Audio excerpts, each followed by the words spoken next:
Oke, halo semuanya. Pada saat ini kami akan menjelaskan tentang kasus KB menunda kehamilan dengan kondisi ekonomi yang sulit. Anggota kelompok kami ada saya sendiri, Astrid, kemudian ada Belva, dan juga ada Solida. Nah, pembahasan kita yaitu yang pertama ada kasus, kemudian ada metode keluarga berencana, kemudian yang ketiga manfaat dari KB, dan yang terakhir ada potensi resiko.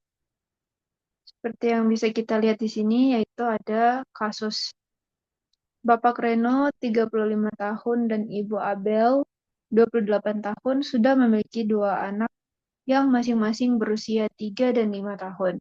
Mereka merasa bahwa dengan dua anak sudah cukup bagi mereka saat ini, terutama dengan kondisi ekonomi dan tanggung jawab yang mereka hadapi. Mereka berencana untuk menunda kehamilan berikutnya sampai situasi ekonomi mereka lebih stabil dan anak-anak mereka lebih mandiri. Ibu Abel menyatakan bahwa ia pernah menggunakan pil KB setelah kelahiran kedua, namun berhenti karena merasa mual dan tidak nyaman. Mereka datang ke puskesmas untuk mendapatkan informasi mengenai metode kontrasepsi yang efektif dan aman.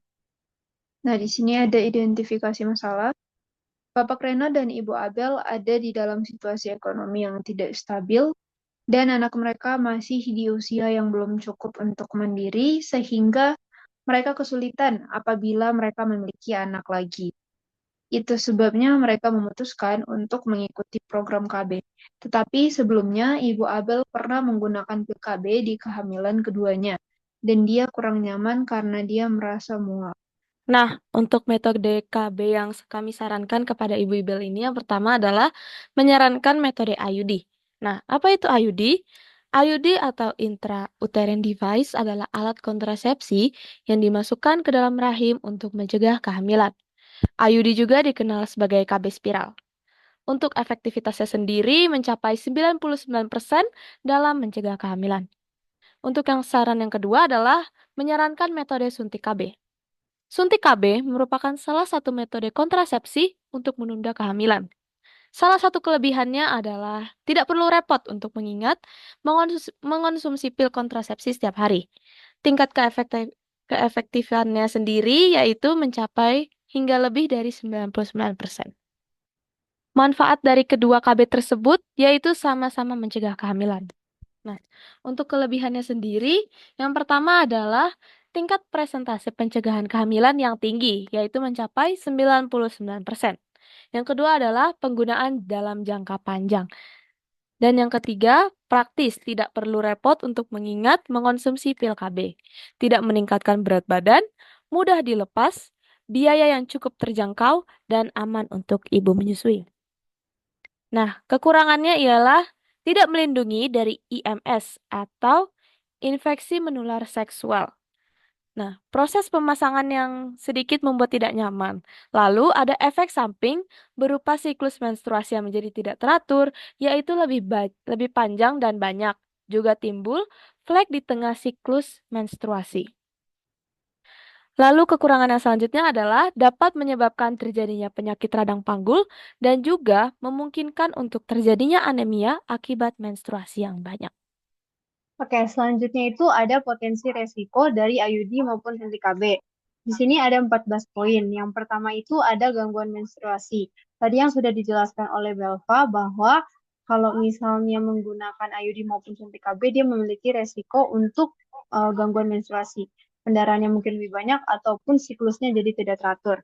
Yang kedua itu suntik KB dapat menyebabkan menstruasi menjadi tidak teratur atau lebih panjang maupun lebih pendek, seperti yang tadi sudah saya sebutkan di poin nomor 1. Yang ketiga itu adalah peningkatan berat badan. Jadi mungkin suntik KB dan juga IUD ini memiliki kelebihan yaitu tidak meningkatkan berat badan, tapi tetap saja karena mereka itu dimasukkan ke dalam tubuh dan juga mempengaruhi hormon di dalam tubuh kita, maka dia memiliki potensi untuk uh, kenaikan berat badan walaupun mungkin sedikit. Selanjutnya itu adalah suntik KB dapat menyebabkan kenaikan berat badan sekitar 1 sampai 2 kilogram per tahun, seperti poin nomor 3. Selanjutnya adalah penurunan gairah seksual. Seperti yang tadi sudah saya sebutkan, karena dia mempengaruhi hormon, jadi dia juga bisa mempengaruhi penurunan gairah seksual. Poin nomor 6 adalah hormon progesteron dalam KB suntik dapat mengentalkan lendir pada vagina. Ini juga salah satu terlebih yang mempengaruhi adalah suntik KB karena dia langsung dimasukkan ke dalam pembuluh darah dan juga dia mengandung hormon progesteron. Yang poin ketujuh adalah jerawat. Nah, jerawat ini berhubungan dengan hormon, di mana terlebihnya karena ini digunakan untuk wanita, maka dia akan mempengaruhi bagian wajahnya itu jerawat.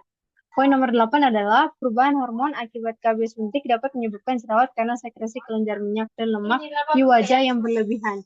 Jadi ketika melakukan hubungan seksual, ini bisa terjadi ketika dia mengenai sekresi kelenjar minyak dan mempengaruhi jerawat di permukaan wajah, terlebihnya wanita.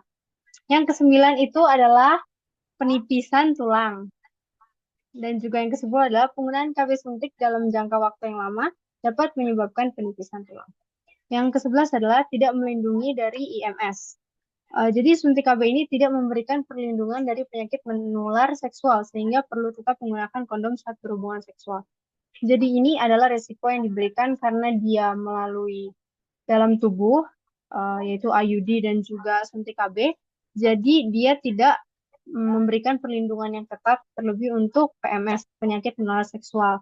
Jadi itu disarankan untuk tetap menggunakan kondom ketika melakukan hubungan seksual. Yang ke-13 adalah lama pemulihan kesuburan. Jadi setelah menghentikan suntik KB dibutuhkan waktu setidaknya setahun agar tingkat kesuburan kembali normal. Jadi ini termaksud kekurangannya ataupun resiko yang terjadi ketika melakukan suntik KB maupun IUD, di mana tingkat kesuburan ini cukup lama kembalinya. Berikut adalah referensi-referensi yang kami dapatkan dari presentasi kami. Sekian presentasi yang dapat kami sampaikan. Terima kasih.